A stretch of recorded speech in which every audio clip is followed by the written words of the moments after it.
Hey yo, good day everyone. Champurado. Mainit. Mamaya ka na. Good day everyone. Welcome to another video dito sa Man Cannot Ride. Na-miss kong maggawa ng mga visual aids. Kaya ito, sige, mag-sharing tayo tungkol sa cornering. Yan, paborito ng lahat.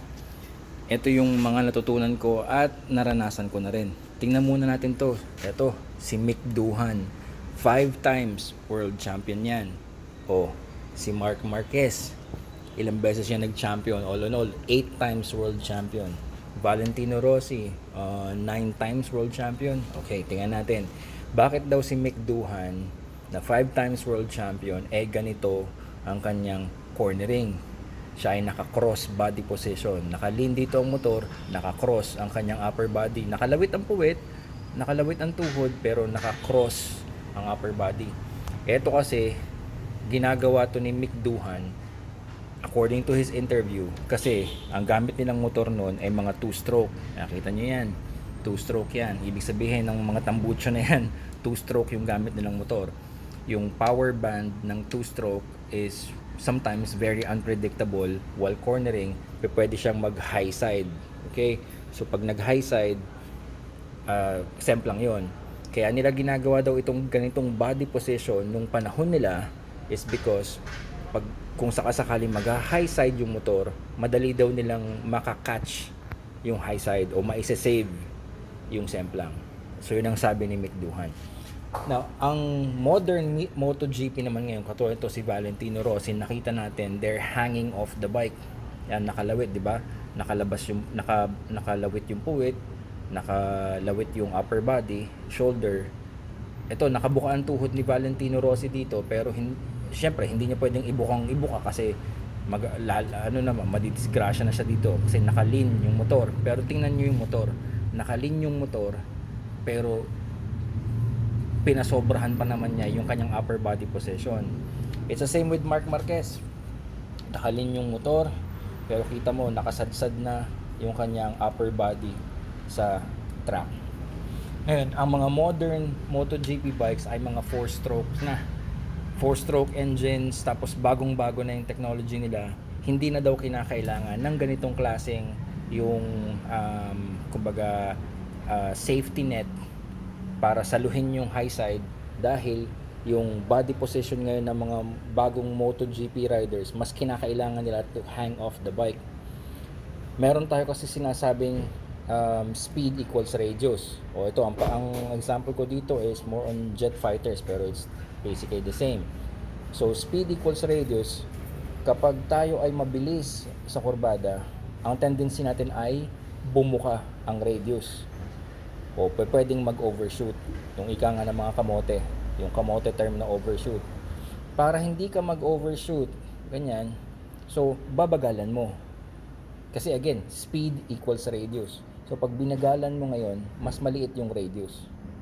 Okay? Pag binilisan mo, bubuka yung radius na yan. Given the same corner, given the same instance. Okay, wag na natin masyadong paka-technicalin. Tingnan lang natin to. Paliwanag na lang natin in layman's terms. Cornering. Gusto mo mabilis sa kurbada. Speed equals radius. Dapat alam mo yun. Kung gusto mong maging mabilis sa kurbada, dapat alam mo speed equals radius. So the faster you are, bigger radius. Yung mga tight corners, kinakailangan nila ng small radius. Pag small radius, you have to slow down. Yun nga lang, ayaw mo mag-slow down dahil sa ego and pride o yung yabang. You need to lean more para hindi ka kailangan mag-slow down. Okay?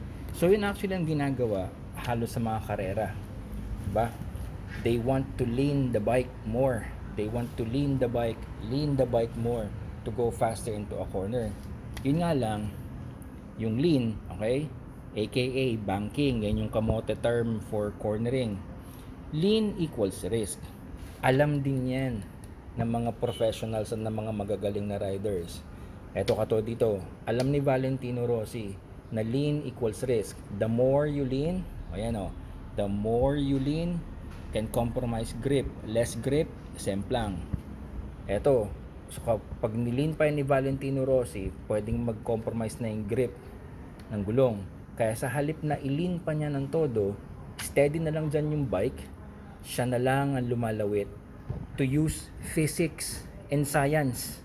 Okay, wag na nating paliwanag kasi maraming allergic sa physics tsaka sa science, pero using yung principles of physics, pag nilawit niya dyan ng kanyang upper body, it will help him to corner even faster kahit hindi niya ilin ng todo yung motor. Kasi alam din niya, lean equals risk. So itong mga professional riders na to, they are trying to minimize the lean. Kasi alam nila lean equals risk. They are trying to minimize the lean para safe sila. But they want to go faster, so they use their upper body position to compensate yung hindi nila sobrang pag-lean. Ayan, so compensate with body position. Yun nga lang, according to kamote, ito yan, lawit puwit, bukahita, knee down. All this because you want to be faster in a corner on public roads. BGC yata to eh. Ito, alam ko ito. Hindi, alam ko ito. Ano to? Big C. Big C itong kino-corner ni Duhan. Itong kino-corner ni Marquez. Ito, Devil's Corner to eh. Ito, alam ko to, Manukan to eh. Oo, sa Manukan to. Yung pagpaakyat, yung pagpaakyat papunta ka doon. Ito Manukan to eh. Big C, tapos Devil's Corner, Manukan. O yan o. Itong mga professional disciplined riders na to ay nagre-racing sa public roads. Hindi, sarcastic lang ako doon pero on public roads, hindi kinakailangan ang hanging off the bike technique sa street riding. Sila nasa track, nasa racing, kinakailangan nila yan.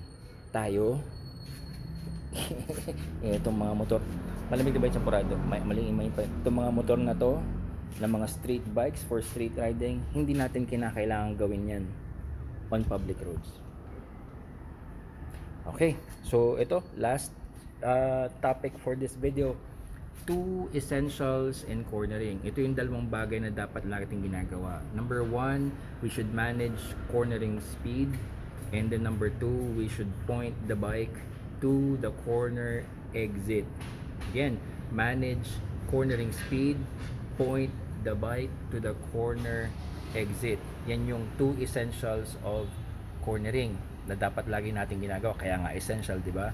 So how do you manage yung cornering speed? A, slow down. And then B, dapat appropriate speed sa corner entry. Kung ano yung nararapat na speed. Malalaman natin yan by experimentation and by experience. Kung palagi tayong rat-rat at may semplang sa corner entry, dapat siguro nating baguhin. And then C, speed maintenance in mid-corner. Kapag nandun ka na, kapag nakapasok ka na sa kurbada at as mine-maintain mo na lang yung mid-corner, yan, bago ka sumapit sa corner exit, so you are maintaining your speed. Paano gagawin yan? Throttle control. Ito, paano gagawin yon? Throttle control, pwedeng trail braking. Hindi naman sa lahat ng pagkakataon kinakailangan mag trail braking, pero magandang skill yan. Trail braking, throttle control, and then just managing your overall composure sa corner. Okay, number 2, yan, point the bike to the corner exit. Kasi yun ang pinakamahalagang parte ng corner, ang corner exit. Aarangkada lang tayo kapag A, sakto na ang ating speed for the exit. Ayan. At yung bike ay nakaturo na, is pointed at the direction of the corner exit. Kung wala pa tong dalawang to, huwag ka munang umarangkada palabas ng corner. Ito, napakahirap ng dalawang technique na ito. Napakahirap dahil inuuna ng mga Pinoy riders ang magyabang, magpa-cool at paastigan para sa picture, para sa social media. Yan. Ito actually, itong dalawang to, basic riding skills to eh. Pero napaka-advance ng riding skills na ito dahil walang nakakagawa consistently.